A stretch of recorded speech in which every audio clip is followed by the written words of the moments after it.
Your neighbors are going to walk past your yard in late August and stop. Not because it looks expensive, because it looks impossible. Their flowers are fading, their beds are tired, and your garden still looks like June. They will think you hired a landscaper, installed a sprinkler system, or spend every weekend working outside. But the truth is much simpler. You planted the right long-blooming perennials once, and let them do the work.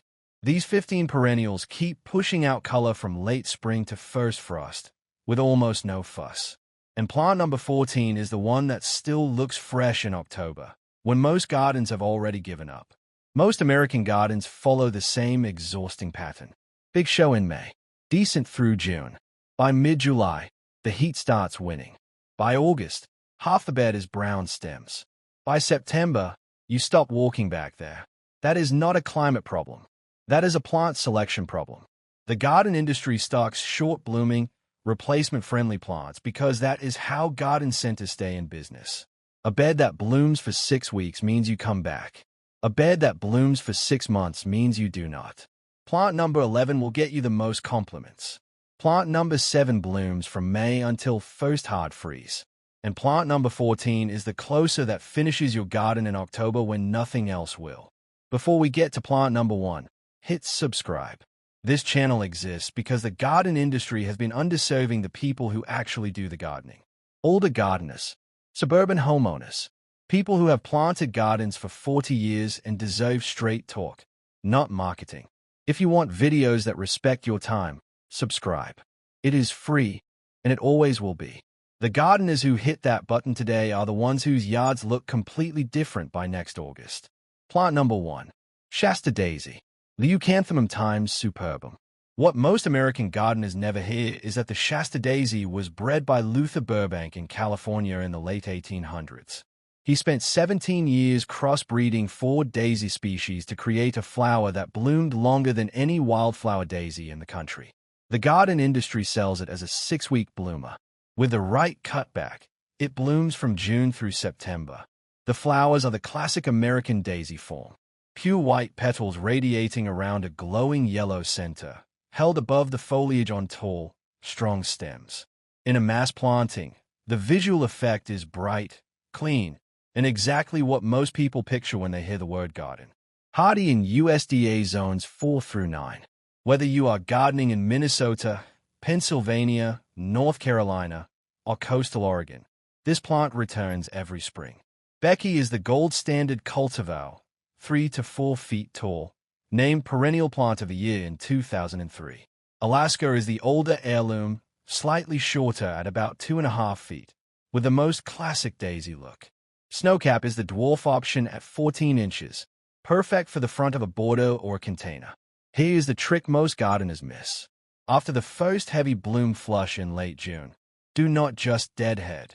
Cut the entire plant back by half. Yes, half. The plant will sulk for 2 weeks, then explode into a second full bloom flush from late July through September. Without the cutback, you get 6 weeks of flowers. With it, you get nearly 4 months. This single technique is the difference between an average Shasta Daisy and a spectacular one. Shasta Daisy is also a major nectar source for native bees, butterflies, and beneficial wasps that prey on garden pests. Plant in full sun in well-drained soil. Pair them with low blue catmint along the front edge of a border for a long blue and white combination. Avoid wet, heavy clay. They will rot. Plant number 2, bee balm, Monarch didyma. Nobody at the garden center will tell you that bee balm was used as a medicinal tea by the Oswego people of upstate New York for centuries before any European settler arrived. After the Boston Tea Party in 1773, when colonists boycotted British tea, bee balm was one of the most common substitutes brewed in American kitchens. This plant has deep American roots that the garden industry has reduced to a pretty flower. The flowers are unlike anything else in the perennial border.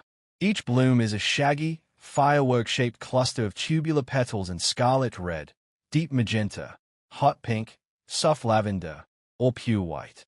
The flower heads sit on top of 3 to 4 foot stems, and the leaves give off a warm, slightly minty bergamot fragrance when brushed. Native to eastern North America, where it grew along stream banks and moist meadows from Quebec to Georgia.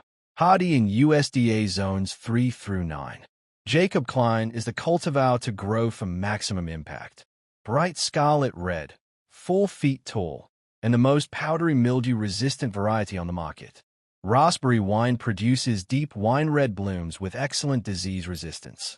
Pardon My Cerise is the dwarf option, only 14 inches tall, ideal for containers or small front borders. Here's the secret. Bee balm wants consistent moisture. Most gardeners plant it in dry, sunny spots and watch it suffer because the plant looks tough. The single best thing you can do is mulch the base heavily with 2 inches of shredded leaf mulch every spring. The mulch keeps the soil cool and damp, which prevents the powdery mildew that ruins most bee balm plantings by August. Mulch is the difference between a stunted bee balm and one that blooms its head off until October. Hummingbirds adore bee balm. The tubular red flowers are designed for their long beaks, and ruby-throated hummingbirds return every afternoon for the entire season. Plant in full sun to part shade in moist, rich soil. Pair with garden phlox and ornamental grasses for a tall late summer combination wildlife will not leave alone. Quick question before we move on. Drop your USDA zone and your state in the comments. I read every single one, and I'm going to make a video next month covering the best long bloomers for the 3 most common zones in this audience. Your comment helps me prioritize. Plant number 3. Coreopsis grandiflora. Large-flowered tickseed. What most gardeners never hear is that there are over 80 species in the Coreopsis genus. The garden industry pushes only 1 or 2 varieties, leaving the most reliable, longest-blooming species off the shelves. Coreopsis grandiflora is the workhorse the catalogs do not feature, and it blooms hardest and longest of all of them. The flowers are bright, sunshine yellow daisies, 2 inches across, held on slender stems that wave gently in any breeze. From a distance, a healthy patch looks like a low-burning field of sunlight. The blooms keep coming in waves from late May through October. Native to the central and southeastern United States, where it grew in dry prairies and rocky meadows from Missouri down through Texas. Hardy in USDA zones 4 through 9. Early Sunrise is the most reliable cultivar, with double yellow flowers and a bushy habit. It received the All-America Selections Award in 1989. Sunfire produces single yellow petals with a striking red ring around the center. Jethro Tull is the unusual one, with quilled, fluted yellow petals that look almost like miniature trumpets. The counterintuitive tip with Coreopsis grandiflora is this. Plant it in poor soil. Not amended soil. Not enriched soil. Poor soil. Rich, fertile, organic heavy beds will produce a Coreopsis that grows tall, leafy, and floppy, with weak flowering. Lean, gravelly, slightly dry soil produces a compact, heavily flowering plant that blooms 5 months straight. The garden industry sells you a bag of fertilizer with this plant. Throw it away. Coreopsis hates fertilizer the way a cat hates a bath. This plant is also a top-tier nectar source for native solitary bees, especially leafcutter bees and small carpenter bees, both critical pollinators for fruit and vegetable gardens. Goldfinches feed on the seed heads in autumn, so leaving spent flowers standing through fall feeds your local wildlife. Plant in full sun in lean, well-drained soil. Plant number 4. Penstemon digitalis. Beard tongue. Plant influencers will not tell you this, but Penstemon digitalis is one of the most overlooked native perennials in North American gardening. It blooms nearly 3 months, asks for almost nothing, and attracts hummingbirds and native bees in massive numbers. Garden centers do not stock it because it looks undramatic in a 4-inch pot, and they do not sell what does not look impressive on day one. The flowers are small, tubular, 2-lipped white bells, sometimes blushed with pale pink, held in tall airy spikes that rise 3 to 4 feet above the foliage. The effect in a mass planting is delicate, architectural, and slightly otherworldly, like a haze of small white birds frozen mid-flight. Native to the eastern and central United States, growing on prairies, glades, and woodland edges from New York down through Texas. Hardy in USDA zones 3 through 8. Husker Red is the cultivar that put Penstemon digitalis on the map. It was named Perennial Plant of the Year in 1996, and the leaves are deep burgundy red, which means the plant looks beautiful even when not in bloom. Dark Towers is the next generation improvement, with even darker foliage and slightly pink blushed flowers. Both grow to about 3 feet and bloom for 10 weeks or longer. The trick most people miss is the second bloom flush. After the main bloom finishes in mid-July, cut each flower spike back to the basal foliage. The plant will produce a second, shorter wave of flowers in September, often lasting until first frost. Without that cutback, you get one good bloom. With it, you get bloom from late May through October, which is exactly what the title of this video promises. Penstemon digitalis is also a critical food source for native specialist bees, including the Penstemon mason bee, which depends almost entirely on this plant for pollen. Plant in full sun to light afternoon shade in well-drained soil. Avoid wet feet. This plant rots in soggy soil. Plant number 5. Garden Phlox.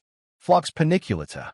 The garden industry has been quietly selling you the wrong phlox for 30 years. Old garden phlox got a reputation in the 1990s for being mildew-prone and weak flowering. That reputation was earned by old, susceptible cultivars. Modern breeding has produced varieties that are completely mildew-resistant and bloom 3 months straight. Garden centers still stock the old ones because they are cheaper to produce. The variety selection is the problem, not the plant. Garden phlox produces large, dense panicles of fragrant 5-petaled flowers in pink, lavender, white, deep magenta, and soft coral.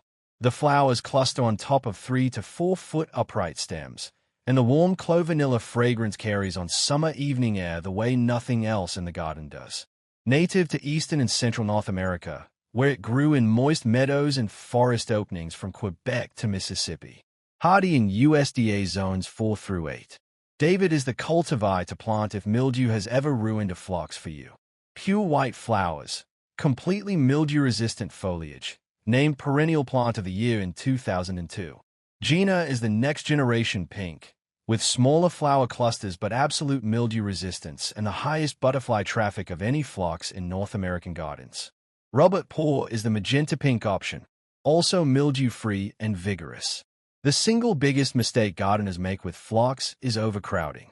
Acirculation is what prevents mildew. Plant phlox at least 2.5 feet apart.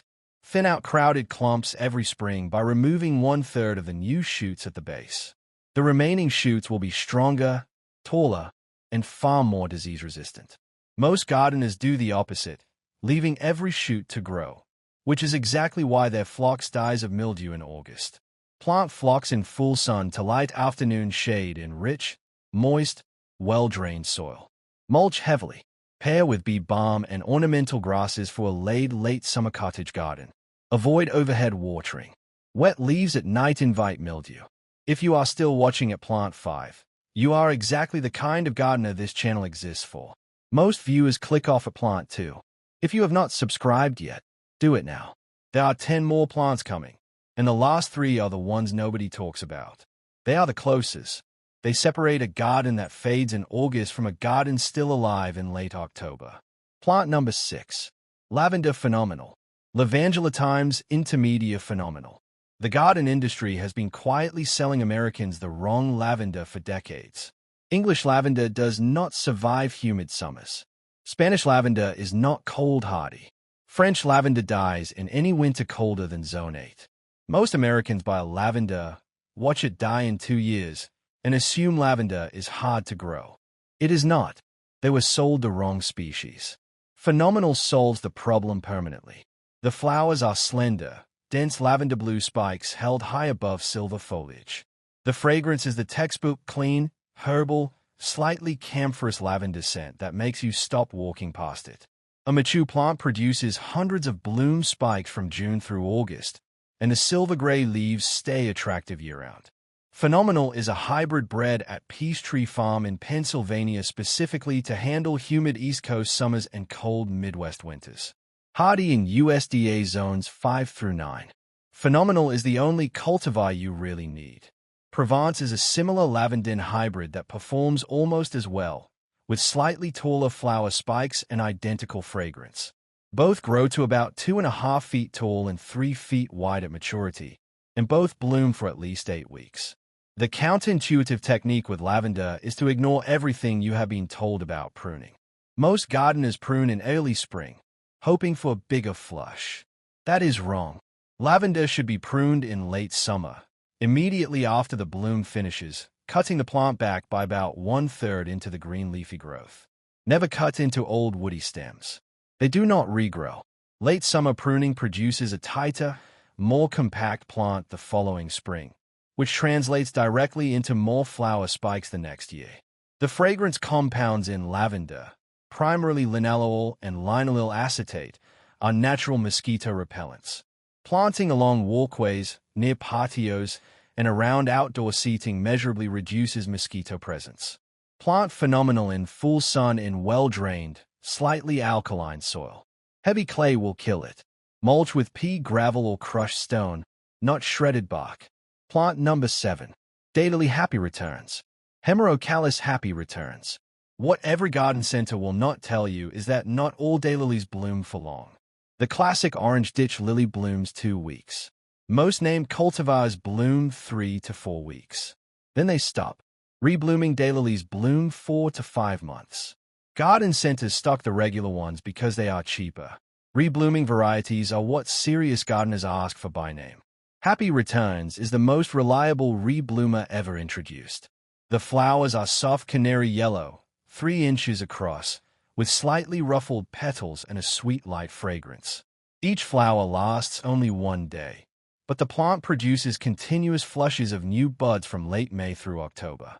From a distance, a clump looks like a small fountain of sunshine. Daylilies are native to Eastern Asia, where they grew on grassy hillsides in China, Japan, and Korea. Hardy in USDA zones 3 through 9. Happy Returns itself is the cultivar of choice, with the longest reliable bloom season of any daylily on the market. Stella d'Oro is the older, more famous reblooming daylily, with golden orange flowers, but it suffers from rust disease in southern gardens. Pardon Me is a deep red rebloomer that grows shorter, about 18 inches, and works beautifully in containers and front borders. The trick to maximum bloom on a reblooming daylily is consistent feeding, which is the opposite of what most perennials want. Daylilies are heavy feeders.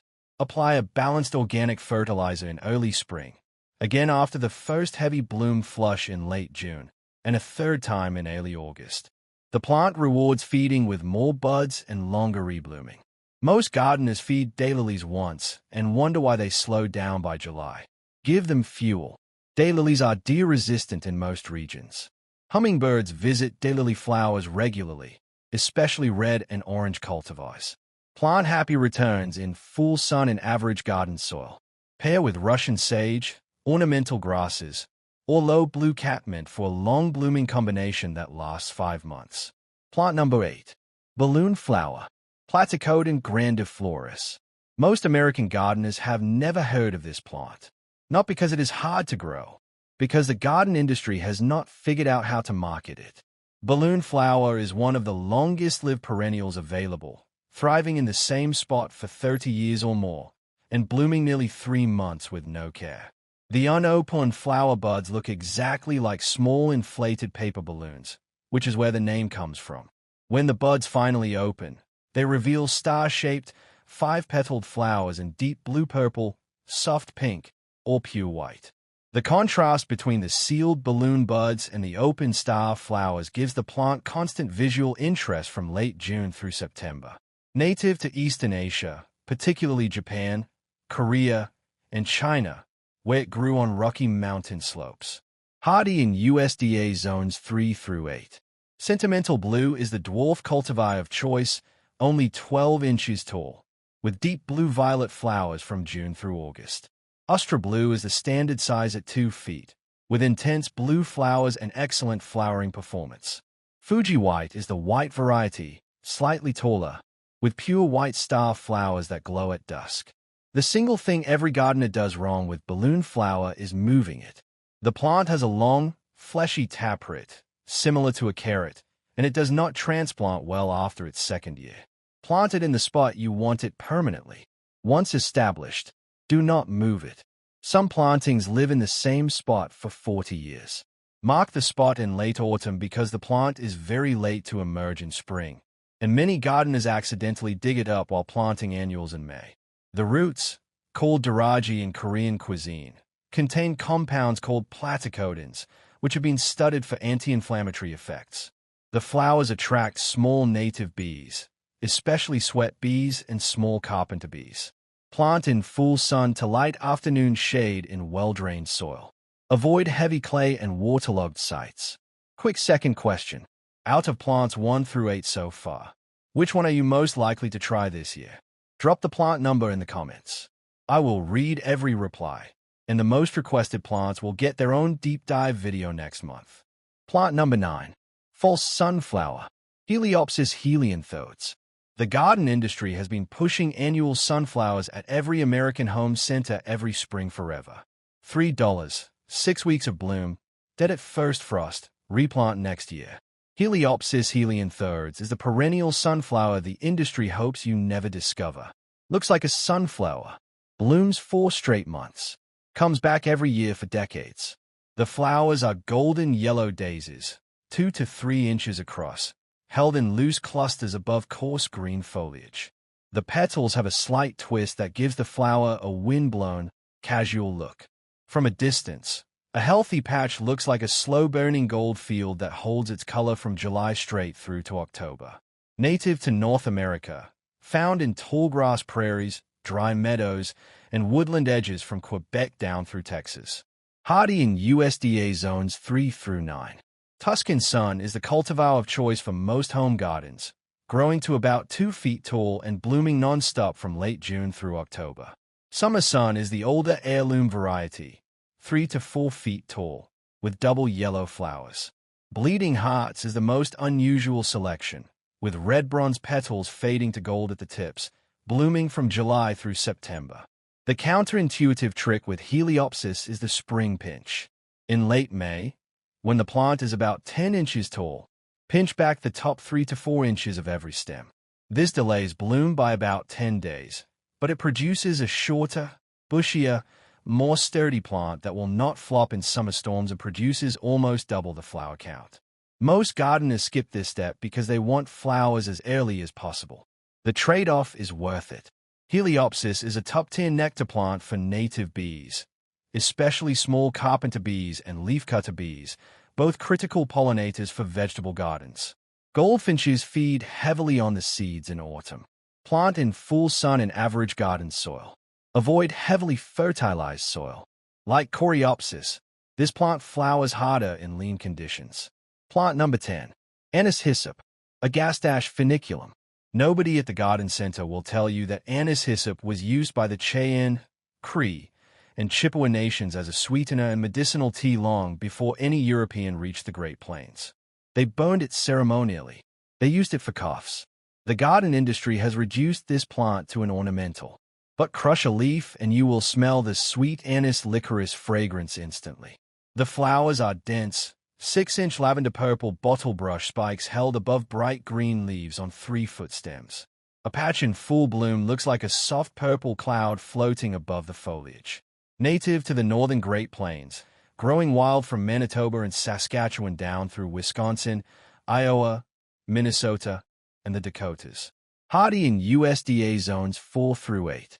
Blue Fortune is the most reliable cultivar, a sterile hybrid that does not self-seed aggressively, with the longest bloom window in the genus. Blackadder produces darker, more violet flower spikes and slightly shorter stems. Both bloom from July straight through September, sometimes into early October.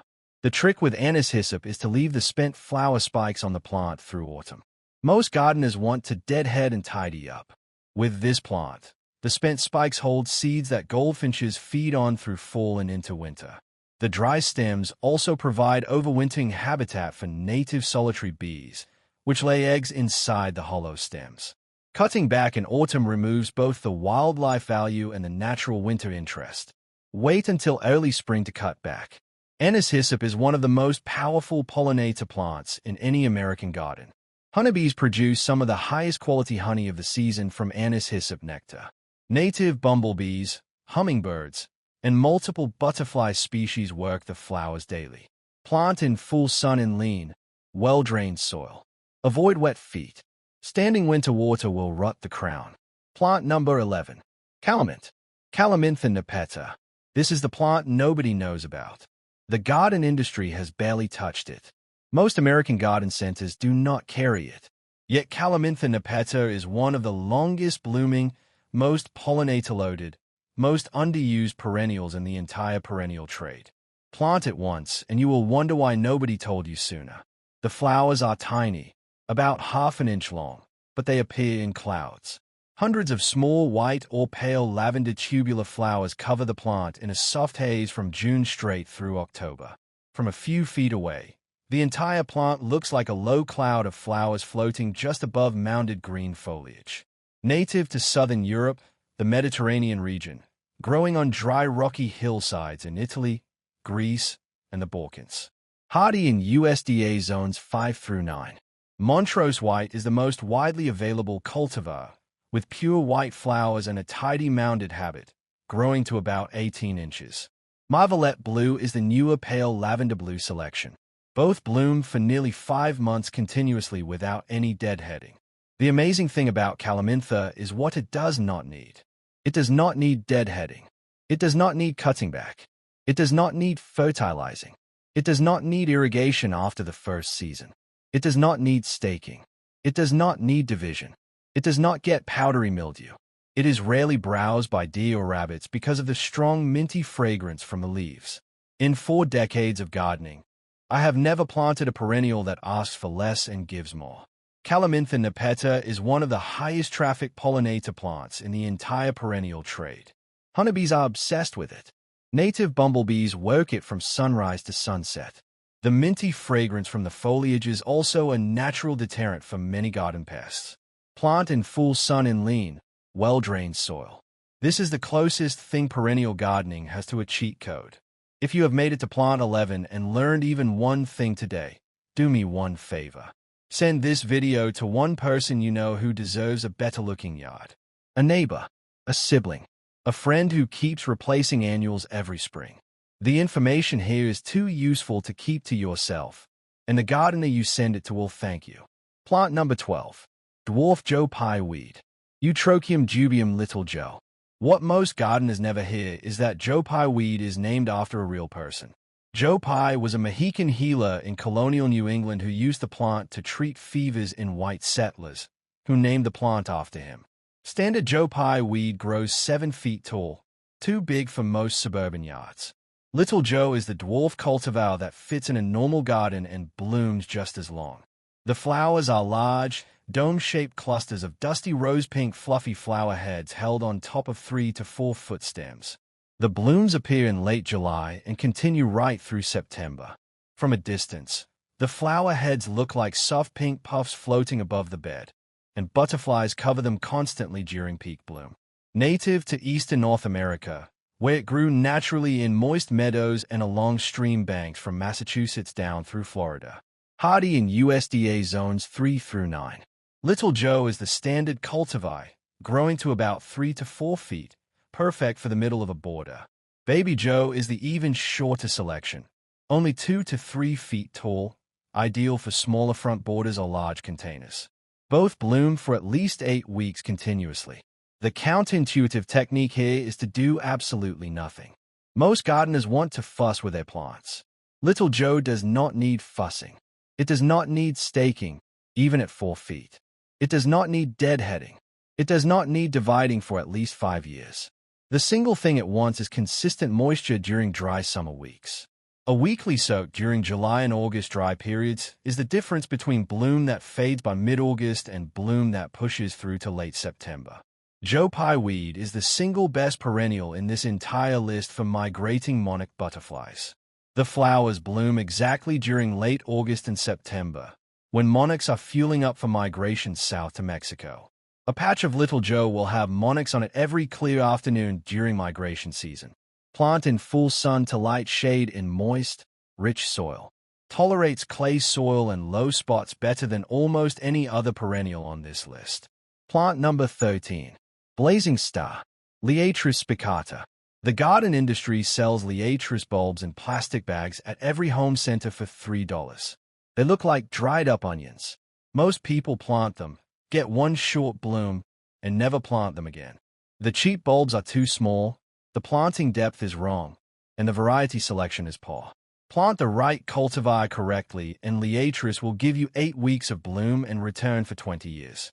The flowers are tall, narrow, vertical bottle brush spikes in vivid purple magenta. Each spike is 12 to 18 inches long, sitting on top of 3-foot stems. The bloom opens from the top of the spike downward, which is unusual for vertical flowers, and gives the bloom a slow, deliberate 2-month progression of color. Native to eastern and central North America, growing wild in tallgrass prairies and dry meadows from Wisconsin down through Texas. Hardy in USDA zones 3 through 9. Cobalt is the cultivar to grow if you want compact, vigorous plants, growing about 2.5 feet tall with classic deep purple magenta spikes. Floriston White is the white variety, taller at 3 feet, with pure white flower spikes that glow at dusk. Alba is another white selection, slightly shorter and earlier flowering. Here is the trick most gardeners miss. Plant liatris culms 3 inches deep, no deeper. Most gardeners plant them too deep, and the bloom is weak or skipped entirely. Also, do not plant them in spring. Plant them in autumn, in October or early November, so they establish roots over winter and explode out of the ground in spring. Spring-planted liatris always blooms weakly the first year. Autumn-planted liatris blooms full strength in year 1. Liatris is a top-tier butterfly plant. Monarchs feed heavily on the flowers during late summer migration. Painted ladies, red admirals, and tiger swallowtails are constant visitors. Native sweat bees and bumblebees work the flowers from morning to evening. Plant in full sun and average to lean soil. Avoid heavy clay and consistently wet sites. Plant number 14. Sneezeweed. Helenium autumnale. Here it is, the plant I told you to wait for. Helenium autumnale, common name sneezeweed. The name is misleading. It does not cause sneezing. The name comes from a Native American practice of drying the leaves as snuff. The plant industry has never figured out how to market a flower called sneezeweed, and this incredible perennial has been hidden from American gardeners for generations. It is the single best late bloomer in this entire list. It blooms in October, when everything else has given up. The flowers are stunning. Each bloom is a small daisy with a deep gold or coppery red ring around a prominent dark central button. The petals are slightly drooping, giving the flower a casual, slightly asymmetrical look that catches autumn light beautifully. From a distance, a healthy helenium patch in October looks like a small bonfire still burning in your border. Native to eastern and central North America, growing in wet meadows and along stream banks. Hardy in USDA zones 3 through 8. Mardi Gras is the most colorful cultivar, with petals streaked in red, orange, and yellow at the same time on the same flower head, blooming from August through October. Moorheim Beauty is the older heirloom variety, with deep coppery red flowers, slightly taller at 4 feet, blooming from July through September. Sahin's early flowerer is the early blooming option, starting in July and continuing into October. The biggest secret with helenium is the late spring pinch. In late May or early June, when the plant is about 18 inches tall, pinch off the top 4 to 6 inches of every stem. This delays the bloom by 2 weeks but produces a shorter, sturdy plant that will not flop in summer storms and pushes the bloom window deeper into October. Without the pinch, you get tall, flopping plants and August bloom that fades by mid-September. With it, you get a tight, upright plant that blooms hard into October. Helenium is a top late-season nectar plant for monarch butterflies preparing for their southern migration. It is also an important food source for late-flying native bumblebee queens, who are storing fat for winter hibernation. Plant in full sun in moist, rich soil. Pair with tall ornamental grasses, Japanese anemones, and Joe Pye weed for a powerful late-season combination that carries your garden from late summer into the first hard freeze. Plant number 15. Japanese anemone. Anemone times Hybrida honorine jobert. The garden industry has been hiding this plant. Most American gardeners have never heard of it. Japanese anemones are the best late summer into autumn flowering perennials available. They start blooming in August. They are still pushing new flowers in October when first frost finishes them. No annual can do this. No mum can do this. Garden centers stock mums for autumn color because mums die. Mums need replacing. Japanese anemones come back every year and bloom longer than any mum ever has. The flowers are exquisite. Honorine Jubbet produces pure white 5-petal blooms with a glowing yellow stamen center, held on tall, airy, branching stems 3 to 4 feet above dark green divided foliage.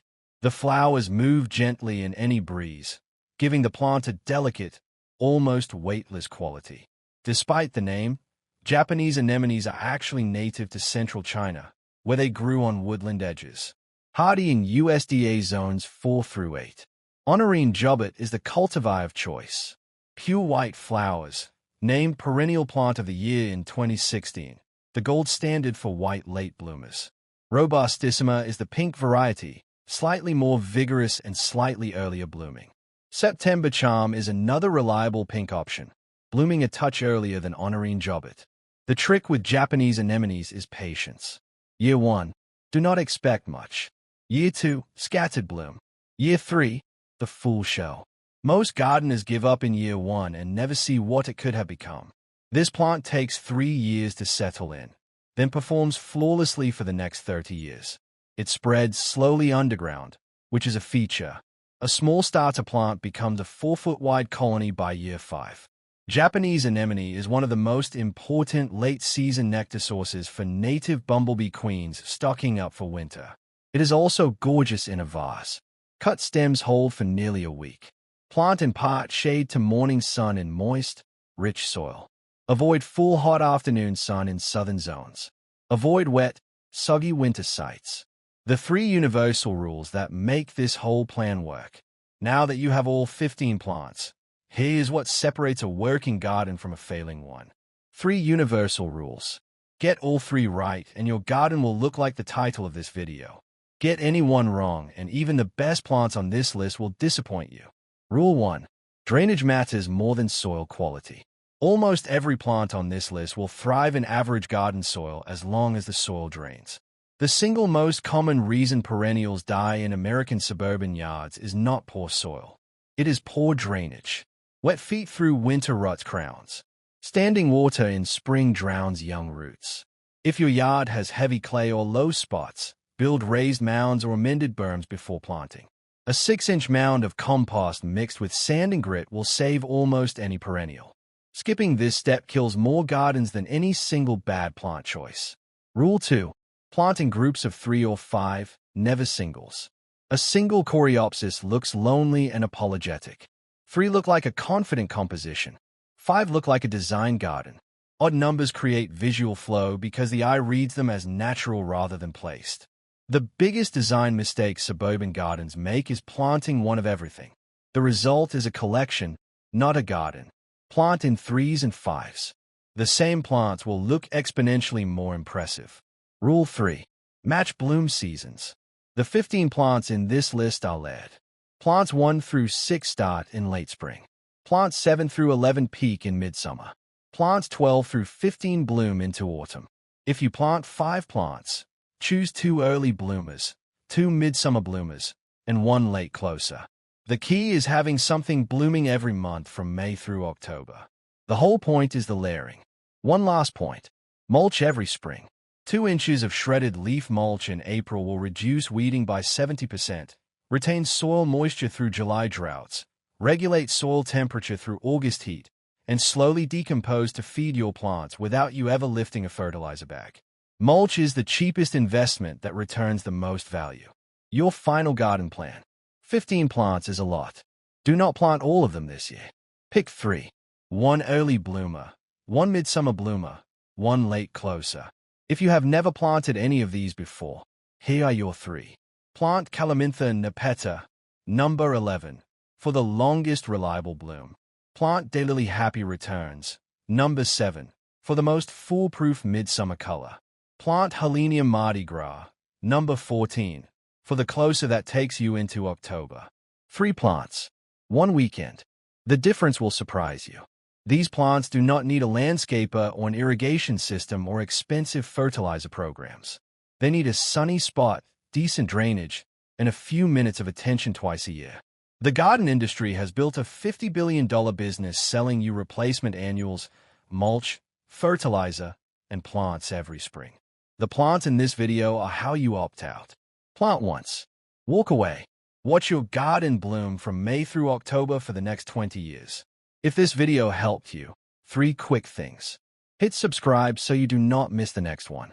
Deeper videos are coming on each of these plants. Drop a comment with your USDA zone, your state, and which of the 3 plants you are starting with. I read every comment. And tap the bell so the next video lands in your feed the day it drops. The neighbors who walk past your yard next August will not believe you did this in one weekend. But you will know. And that is the point. Plant well. Plant smart. Plant the long bloomers. I will see you in the next video.